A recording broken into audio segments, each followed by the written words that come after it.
बताऊंगा मैं आपको। उस वाक़े की तरफ चलिए और देखिए क्या मंजर था। आपने हजरत खंसा का नाम सुना होगा। एक सहाबिया गुजरी हैं हजरत खंसा रजी अल्लाह ताला अन्हा। हजरत खंसा की जिंदगी के दो दौर ऐसे हैं जो काबिल बयान। पहला दौर इस्लाम से पहले का और दूसरा दौर इस्लाम लाने के बाद का। हजरत खंसा सन 8 हिजरी में इस्लाम लाई हैं। सन 8 हिजरी में, 8 हिजरी से पहले वो काफिरा थी और 8 हिजरी के बाद वो मुस्लिमा हो गई। 8 हिजरी से पहले काफिर और 8 हिजरी के बाद वो मुस्लिम। अब गौर करना यहां पर 8 हिजरी से पहले का हाल क्या था और 8 हिजरी के बाद का हाल क्या था।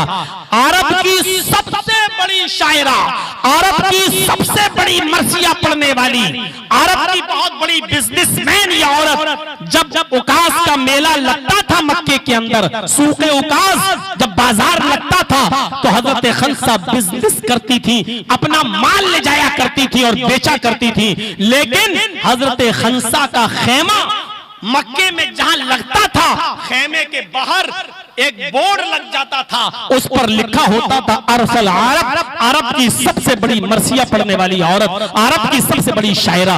किसी की मौत पर इतना दर्दनाक मरसिया पढ़ती थी, इतने दर्दनाक अशार पढ़ती थी कि हर आदमी रोता था। उनका मरसिया सुनकर उनको लक़ब मिला था अरसल अरब, अरब की सबसे बड़ी मरसिया पढ़ने वाली औरत।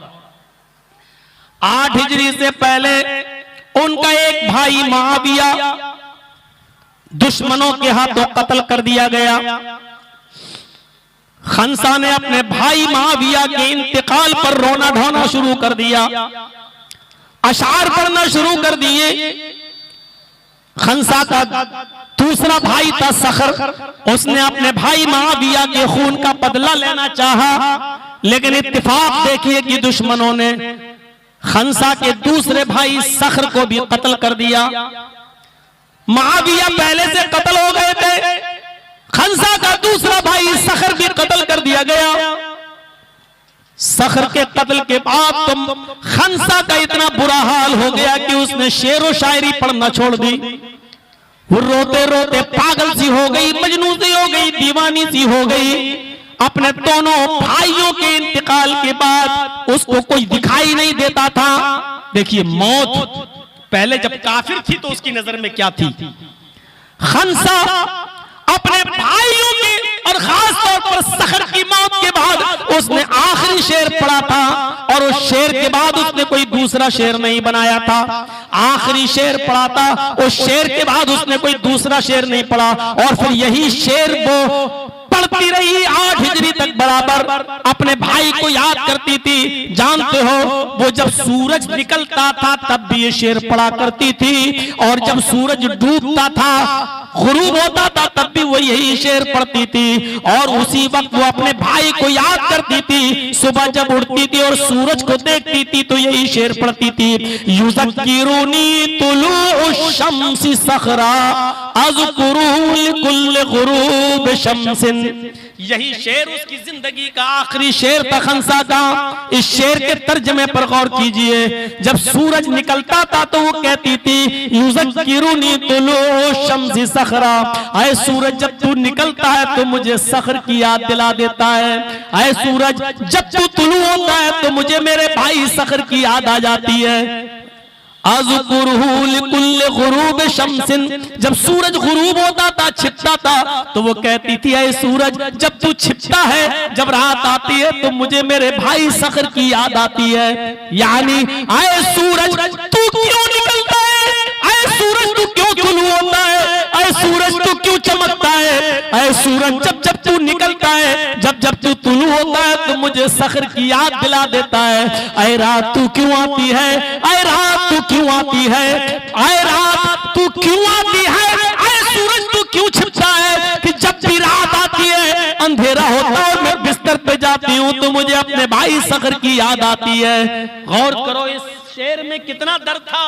जब सूरज निकलता है तो खंसा कहती है कि सूरज तू क्यों निकलता है? मुझे मेरे भाई की याद दिलाने के लिए। और जब रात होती है तो कहती है रात तू क्यों आती है? मुझे मेरे भाई की याद दिलाने। इसका मतलब यह है कि कोई दिन ऐसा नहीं जाता कि मुझे सखर की याद ना आती हो, और कोई रात ऐसी नहीं आती कि मुझे सखर की याद ना आती हो। अपने भाई की याद में इतनी दीवानी थी कि रात और दिन यही शेर पढ़ती थी। लेकिन 8 हिजरी के बाद जब इस्लाम लाती है और 16 हिजरी में जब जंग कादसिया होती है, हजरत उमर फारूक उस जंग के अंदर जब सहाबा किराम को भेजते हैं, अपनी फौज को भेजते हैं, तो हजरत खंसा के 4 बेटे थे। अब इस्लाम के बाद, ये इस्लाम से पहले का जमाना था जब अपने भाइयों को याद कर रही थी, लेकिन इस्लाम लाने के बाद इस खंसा के ईमान की ताकत देखिए क्या आती है। अपने 4 बेटों को मैदान जंग में भेजती है।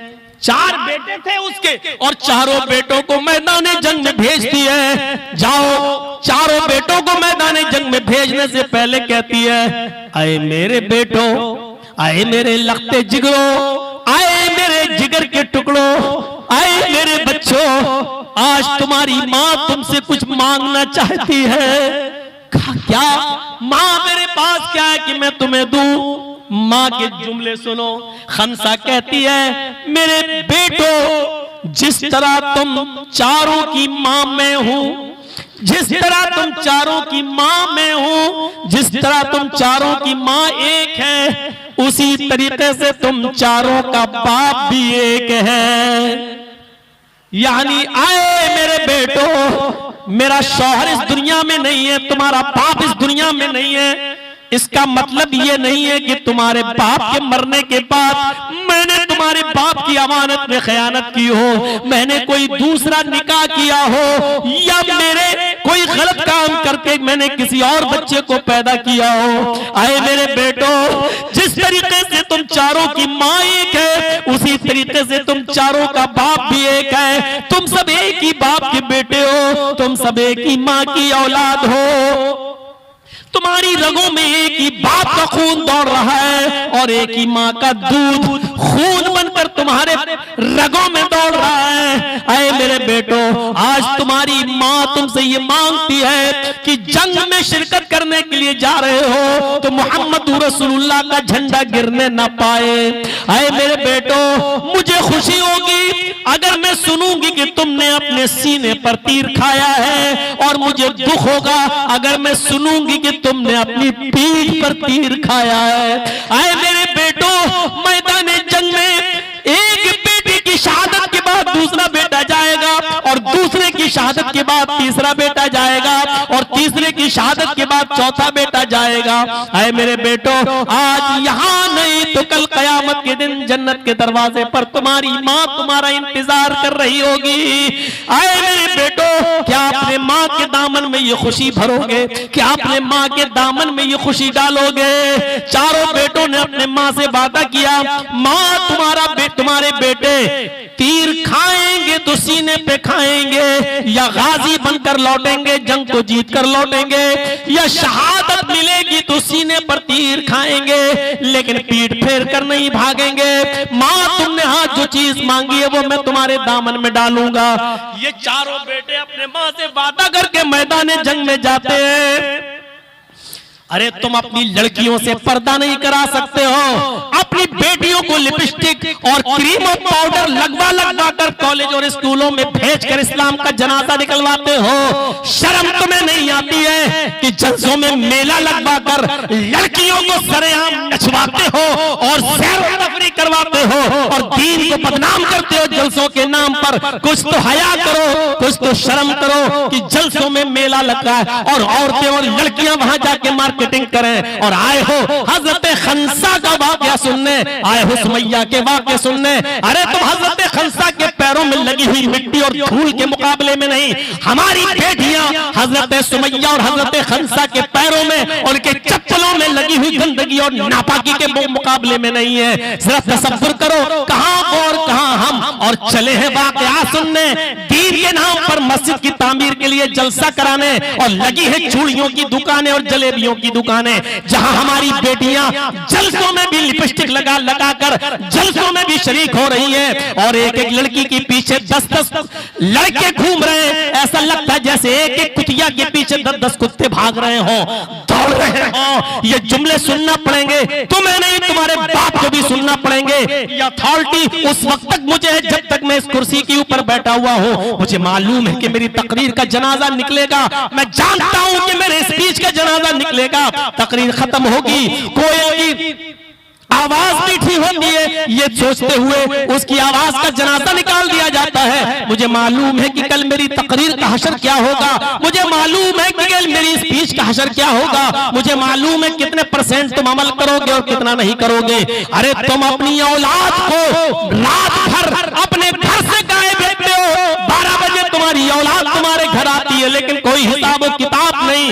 रात के 2-2 बजे तक तुम्हारा बेटा मोबाइल चलाता है, कोई पूछताछ नहीं। तुम्हारी बेटी रात के 2-2 बजे तक व्हाट्सएप पे चैटिंग करती है, लेकिन बाप को फिक्र नहीं। चले हो खंसा के वाकयात सुनने, चले हो सहाबा के वाकयात सुनने, आए हो अपने ईमान के अंदर ताजगी पैदा करने, और ये सोच के आए हो सुनेंगे, एक कान से वो निकाल देंगे दूसरे कान से, हमें तो अमल करना ही नहीं है। ये खंसा है जो अपने चारों बेटों से वादा ले रही है, और चारों बेटे कह रहे माँ तेरे बेटे अगर तीर खाएंगे तो सीने पर खाएंगे, और नहीं तो परचम लहराकर गाजी होकर वापस लौटेंगे।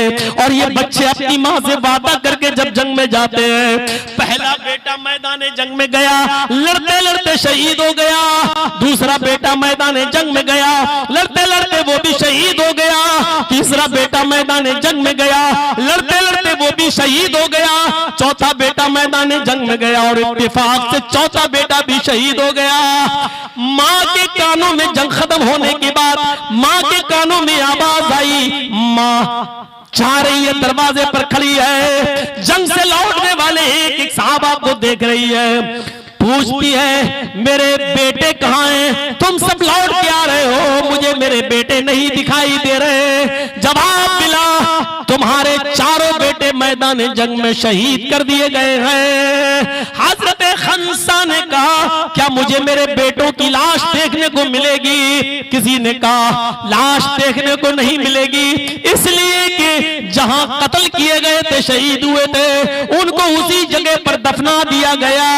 माँ हाँ, तुम्हारे बेटों ने इंतकाल से पहले, शहादत से पहले चंद लम्हे की जिंदगी में ये कहा था कि अगर मेरी माँ तक मेरी कोई खबर पहुंचा सके तो इतना कह देना कि आए माँ खंसा, आए बेटों की माँ, चारों बेटों की माँ खंसा, तुम्हारे बेटों ने तुमसे किया हुआ वादा पूरा किया है। और कोई मेरी माँ को ये बता देना कि मेरी माँ से कह देना कि तुम्हारे चारों बेटों ने पीठ पर कोई खंजर नहीं खाया है।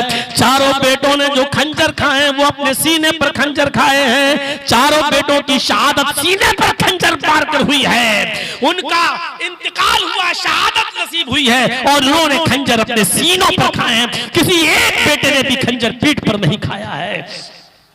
हजरत खंसा मुस्कुराती है और कहती है चलो बस यही सुनना चाहती थी, मुझे मेरे बेटों का चेहरा देखने को नहीं मिला तो क्या हुआ, लेकिन मेरे बेटों ने मुझसे किया हुआ वादा पूरा किया है। गौर करो, यही खंसा जो अपने भाइयों के इंतकाल पर, उनके मर्डर पर जब काफिर थी तो ये कहती थी युज़क्किरुनी तुलू शम्सी सखरा, ऐ सूरज तू क्यों निकलता है, जब भी निकलता है तो मुझे सखर की याद दिला देता है। अज़कुरुहु लिकुल्लि गुरूब शम्स, नए रात तू क्यों आती है, जब भी तू आती है तो मुझे मेरे भाई खंसा मुझे सखर की याद दिला देती है। जो ये कहती थी हालत कुफ्र में, इस्लाम लाने के बाद अपने बेटों की, चारों बेटों की शहादत की खबर सुनती है तो आज उसके मुंह से कौन सा जुमला निकलता है, नजरें आसमान पे डालती है और चारों बेटों की शहादत की खबर सुनकर कहती है अल्हम्दुलिल्लाहिल्लज़ी शर्रफनी बिक़त्लिहिम, तमाम तारीफें उस अल्लाह के लिए जिसने मुझे मेरे बेटों की शहादत से मुशर्रफ फरमाया है, जिसने मुझे मेरे बेटों की शहादत से खुशी दी है। बेटों की शहादत की खबर सुन के खुश हो रही है, अपने बेटों की मौत पर खुश हो रही है। मौत पर खुश वही होगा जिसके अंदर ईमान ताजा होगा, जिसके अंदर ईमान होगा। आज मौत के वक्त हमें खुशी नहीं होती है, इसका मतलब यह है कि हमारे ईमान के अंदर कमी है। मेरे भाइयों, अपने ईमान का जायजा लीजिए, अपने ईमान की कमियों को दूर कीजिए और हजरत खंसा की तरह, हजरत सुमैया की तरह, हजरत फातिमा की तरह, हजरत ज़ैनब की तरह और हजरत सौदा की तरह हम अपने अंदर ईमान पैदा करें। और इसी तरीके से मेरे भाइयों, हम देखें कि सहाबा किराम की जिंदगी क्या थी और उनका ईमान क्या था। ईमान होगा तो मौत के वक्त खुशी होगी। ये 1.25 घंटे की तकरीर में मैंने ये लब्बे-लुबाब आपके सामने रखा है। पहली चीज ये कि मौत सबको आनी है। दूसरी चीज ये कि उस मंजर से हमें और आपको सबको गुजरना है कि जब हलक तक रूह निकलेगी और आंखें टन जाएंगी और रूह को निकलते हुए हमें आप सब अपनी आंखों से देखेंगे।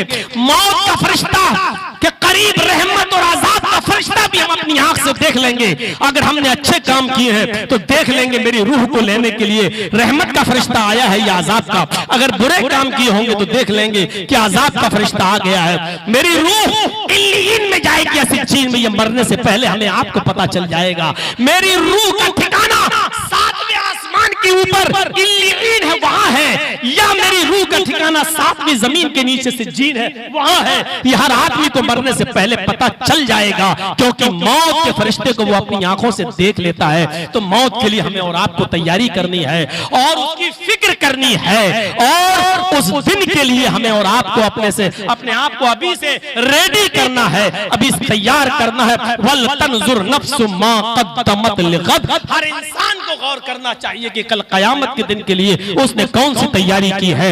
इस 1.25 घंटे की तकरीर का एक एहसास हमारे और आपकी जिंदगी में होना चाहिए। एक नई तरीके से जिंदगी पैदा करिए और उसको नई तरीके से बनाने की कोशिश करिए। इस तकरीर का रिजल्ट कल से नजर आना चाहिए हमारी जिंदगियों में, हमारी औलाद की जिंदगियों में, हमारी बेटियों की जिंदगी में, हमारी बीवियों की जिंदगी में, हमारे बच्चों की जिंदगी में। अब देखना यह है कि कल से आप अपने बच्चों को कितना इस्लामी बनाएंगे, अपनी बेटियों को कितना इस्लामी बनाएंगे। मौत का कितना डर हमारे और आपके समाज में पैदा होगा, हमारे घर में पैदा होगा। मेरे भाइयों, ये चंद बुनियादी बातें थी। अब मैं 3:45 बज चुका है, 4 बजे तक स्टेज लगना भी चाहिए। मैं चाहता हूं कि मस्जिद का जो काम है, तामीर मस्जिद के सिलसिले में, कि मम बना लिल्लाहि मस्जिदन बनल्लाहु लहु बैतन फिल जन्नह, जो दुनिया में अल्लाह के लिए कोई मस्जिद बनाएगा तो अल्लाह कयामत के दिन जन्नत में उसके लिए घर बनाएगा। तो आपने बहुत ताउन किया होगा, मैं जानता हूं मदद की होगी, लेकिन अब मुझे अपनी आवाज पर यह देखना है कि स्टेज पर आप कितना देते हैं। आप 10, 20, 50, 60, 100, 200, 500 आप लाइए और दीजिए। ये देखता हूं कि इस तकरीर के बाद आप आखिरत के लिए कौन सा तोशा इकट्ठा कर रहे हैं और इस तकरीर का कितना असर आपकी जिंदगी में हुआ है और आप कयामत के दिन के लिए कितनी तैयारी करना चाहते हैं। ये आज आपकी जेबों से निकलने वाला पैसा, आपकी जेब से निकलने वाली मदद और इस तामीर मस्जिद में आपका ताउन ये बताएगा कि इस तकरीर का कितना असर पड़ा है। मुझसे हाथ मिलाने की जरूरत नहीं है, स्टेज पे लाते जाइए, डालते जाइए। अल्लाह ताला आपके नियत पूरा आपको अजर अजीम अता फरमाएगा। हम अल्लाह से दुआ करते हैं, अल्लाह मौत से पहले हमें मौत के लिए तैयारी करने की तौफीक अता फरमा। आय अल्लाह हमें ऐसे अमाल करने की तौफीक अता फरमा जो जन्नत से हमको करीब कर दें। आय अल्लाह इस वक्त इस्राइल और फिलिस्तीन की जंग बहुत ही ज्यादा भयानक मोड़ पे आ चुकी है। अल्लाह तू अमन पैदा फरमा दे। आय अल्लाह पूरी दुनिया में अमन पैदा फरमा दे। आय अल्लाह तू शांति बहाल फरमा दे। आय अल्लाह गासिबों ने जो हमारी जमीनों पर कब्जे किए हैं, आय अल्लाह जालिमों से उन जमीनों को वापस लेकर आय अल्लाह गैब से मदद फरमा कर आय अल्लाह निहत्थे और बेबस और मजबूर फिलिस्तीनियों की मदद फरमा। आय अल्लाह बैतुल मक़दिस की हिफाजत फरमा। आय अल्लाह हम तुझसे दुआ करते हैं कि जो बीमार हैं उनको शिफाए कामिला और आजिला अता फरमा। आय अल्लाह जो तेरी रहमत को जा चुके हैं उनकी कब्रों को नूर से भर दे। आय अल्लाह जब तक तू हमें जिंदा रख, इस्लाम पे जिंदा रखना, और जब हमारा खात्मा हो तो ईमान पर हमारा खात्मा फरमाना। वमा अलैना